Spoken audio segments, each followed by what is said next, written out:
Perkenalkan, nama saya Gigis Gregorius, NIM saya 11180540. Saya akan menjelaskan tentang rangkuman yang saya miliki. Yang pertama itu adalah analisis makroekonomi. Analisis makroekonomi adalah studi tentang ekonomi secara keseluruhan. Makroekonomi menjelaskan perubahan ekonomi yang mempengaruhi banyak masyarakat, perusahaan, dan pasar.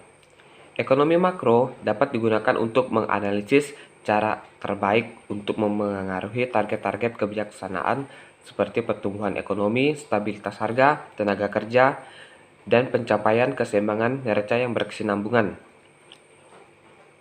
Krisis akibat pandemi COVID-19 memukul perekonomian dunia, sehingga menyebabkan terjadinya resesi global. Pembatasan wilayah dan aktivitas masyarakat di berbagai negara menurunkan tingkat konsumsi dan investasi. Perekonomian Indonesia dan beberapa negara lainnya ikut terkontraksi. Pada kuartal 2 tahun 2020, pertumbuhan ekonomi Indonesia tertekan hingga negatif sebesar 5,32% dibandingkan periode yang sama pada tahun lalu. Kontraksi ini lebih dalam dibandingkan kuartal sebelumnya sebesar 2,97%. Terus yang kedua ada analisis industri reksadana. Dalam beberapa tahun terakhir, pasar modal Indonesia berkembang cukup dinamis.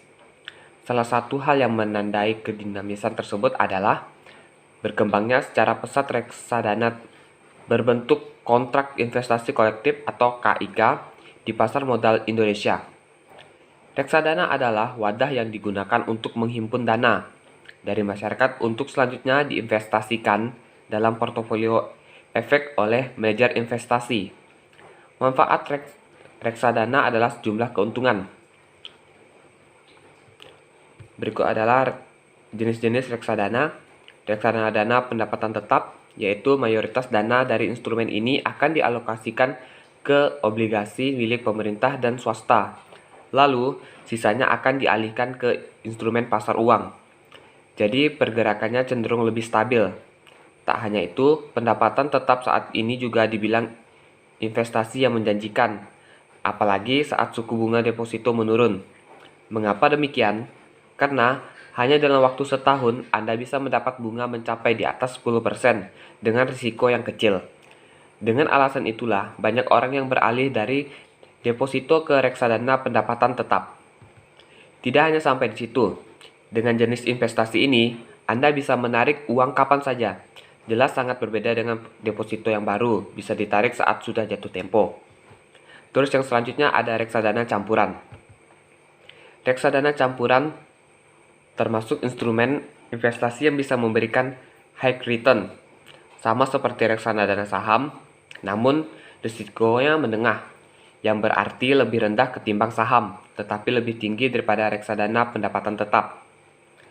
Dengan reksadana campuran, Anda juga bisa mengalihkan risiko kerugian saat pasar saham sedang turun dan melemah. Jenis reksadana ini direkomendasikan bagi Anda yang menginginkan investasi jangka menengah, yaitu sekitar 3 sampai dengan 5 tahun. Terus yang selanjutnya itu ada reksadana pasar uang. Dari semua jenis-jenis reksadana yang ada, pasar uang dinilai menjadi instrumen yang paling aman dengan risiko yang paling kecil. Reksadana pasar uang mayoritas dananya akan dialokasikan ke deposito atau surat berharga yang jatuh tempo di bawah 1 tahun. Tak hanya itu, kalau dengan mengikuti deposito Anda memiliki minimal investasi 5 juta dan tidak bisa dicairkan sesuka hati.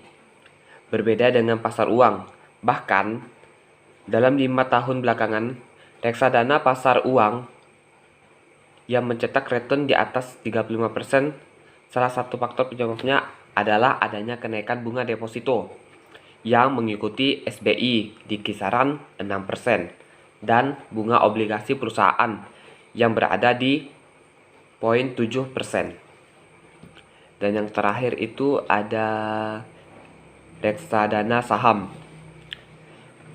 Reksadana saham merupakan instrumen yang memiliki keuntungan paling tinggi dari jenis-jenis reksadana lainnya.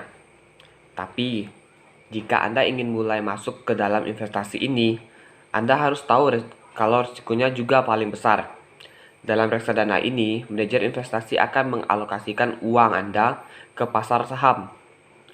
Reksadana ini juga cocok bagi Anda investor agresif yang tidak masalah akan adanya risiko tinggi dengan adanya hasil yang sangat besar.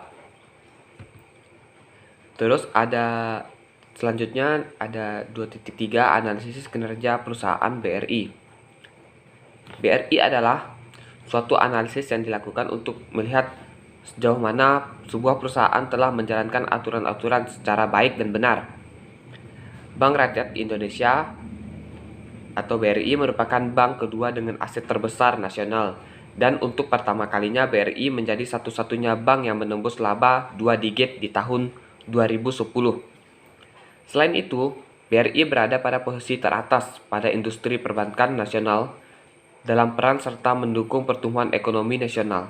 Terlihat pada 6 tahun terakhir sejak tahun 2005, tercatat sebagai pemberi kredit tertinggi di skala nasional. Ada beberapa keuntungan berinvestasi di Bank BRI, yaitu yang pertama adalah BRI fokus kepada usaha mikro, kecil, menengah, UMKM. Kenapa UMKM? Karena UMKM adalah sumber dan memiliki potensi pertumbuhan yang tinggi. Yang kedua, yakni saat ini BRI sedang melakukan digital transformation yang akan meningkatkan efisiensi dan sebagai sumber baru pertumbuhan bisnis. Transformasi ini kita sesuaikan dengan tren di tengah masyarakat yang saat ini sudah digital savvy, imbuh manajer dari BRI. Yang ketiga, untuk memastikan keberlanjutan perusahaan dalam jangka panjang, BRI juga mengimplementasikan prinsip ESG, Environment, Social, and Government. ESG adalah poin-poin penting yang menjadi patokan perseroan yang ingin tumbuh positif yang berkelanjutan di masa depan. Komitmen BRI dalam mengimplementasikan ESG telah mendapat pengakuan dari dunia internasional. Pengakuan ini terlihat dari kenaikan peringkat dan atau skor penilaian implementasi ESG BRI dari dua lembaga pemeringkatan internasional, yaitu MSCI ESG Rating dan Dow Jones Sustainability Index atau DJSI pada tahun 2019. Peringkat BRI pada indeks MSCI meningkat semula BBB menjadi A. Sementara itu, lembaga pemeringkat DJSI memberikan hasil penilaian yang naik cukup signifikan pada kinerja ESG BRI, yaitu 80% lebih tinggi dibanding dengan periode sebelumnya. Sementara itu, alasan keempat kenapa investor memilih BBRI menurut Harun, yakni dikarenakan BRI memiliki customer base terbesar, network terluas, dan permodalan yang sangat kuat. Saat ini BRI memiliki 9.582 jaringan kantor dan 225.000 jaringan kerja elektronik atau e-channel, serta didukung oleh 428.000 agen BRI Link di seluruh Indonesia. Dari sisi permodalan, hingga akhir Juni tahun 2020, tercatat CAR BRI terjaga di angka ideal 20,15% dengan LDR 86,06%. Haru juga menyampaikan optimisme akan kinerja BRI yang tetap tumbuh positif di tengah upaya perseroan melakukan penyelamatan UMKM akibat dampak COVID-19. Hal tersebut tercermin dari indikator likuiditas yang manageable dan tren restrukturisasi yang melandai, di mana hal ini menunjukkan perbaikan. Sekian dari penjelasan saya tentang rangkuman materi ini. Terima kasih.